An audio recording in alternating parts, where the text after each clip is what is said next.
India versus Australia match cricket வரலாற்றில் புதிய மைல்கல்லை எட்டிய பும்ரா. அதாவது பார்த்தீங்கன்னா இந்திய கிரிக்கெட் அணியின் வேகப்பந்து வீச்சாளர் ஜஸ்பிரித் பும்ரா டெஸ்ட் கிரிக்கெட் வரலாற்றில் புதிய மைல்கல்லை எட்டியுள்ளார். இந்தியா ஆஸ்திரேலிய அணிகள் மோதும் பார்டர் கவாஸ்கர் கோப்பையின் 4வது போட்டி மெல்போர்ன் மைதானத்தில் நடைபெற்று வந்தது. முதல் இன்னிங்ஸில் 474 ரன்களை எடுத்து ஆஸ்திரேலிய அணி வலுவான நிலையில் இருந்தது. இதையடுத்து பேட்டிங் செய்த இந்திய அணியின் தொடக்க ஆட்டக்காரர்கள் தடுமாறினாலும் நிதிஷ்குமார் சதத்தால் இந்திய அணி முதல் இன்னிங்ஸில் 369 ரன்கள் எடுத்தது. ஆஸ்திரேலியாவுடனான இந்த தொடரில் மட்டும் ஜஸ்பிரித் பும்ரா இதுவரை 29 விக்கெட்டுகளை வீழ்த்தியுள்ளார். இந்த நிலையில் வெறும் 44 டெஸ்ட் போட்டிகளில் விளையாடி சராசரியாக 20 ரன்களுக்குள் 200 விக்கெட்டுகளை வீழ்த்திய முதல் பந்து வீச்சாளர் என்ற சாதனையை பும்ரா படைத்துள்ளார். பும்ரா தற்போது 19.38 என்ற சராசரியுடன் 202 விக்கெட்டுகளை கைப்பற்றி குறைந்த சராசரியுடன் 200 விக்கெட்டுகளுக்கு மேல் வீழ்த்திய பந்து வீச்சாளர்களில் முதலிடத்தில் உள்ளார்.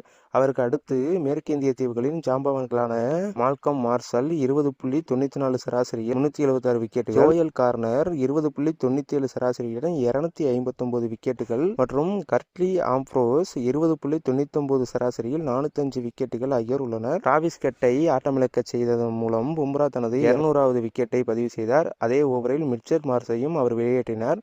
மேலும் ஆஸ்திரேலியாவின் 2வது இன்னிங்ஸின் போது அலெக்ஸ் கேரியின் விக்கெட்டையும் பும்ரா கைப்பற்றினார்.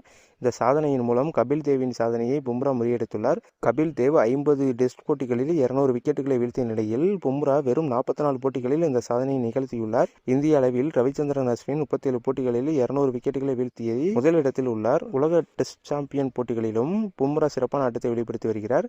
2023-25 உலக டெஸ்ட் சாம்பியன் தொடரில் 14 போட்டிகளில் 74 விக்கெட்டுகளை கைப்பற்றி ஒரே தொடரில் அதிக விக்கெட்டுகளை வீழ்த்திய இந்திய வீரர் என்ற அஸ்வினின் சாதனையை 71 விக்கெட்டுகளில் பும்ரா முறியடித்துள்ளார். தற்போது ஆஸ்திரேலியாவின் நாதன் லயன் மட்டுமே 2021-23 தொடரில் 88 விக்கெட்டுகளுடன் முதல் உலக டெஸ்ட் சாம்பியன் தொடரில் பும்ராவை விட அதிக விக்கெட்டுகளை வீழ்த்தியுள்ளார்.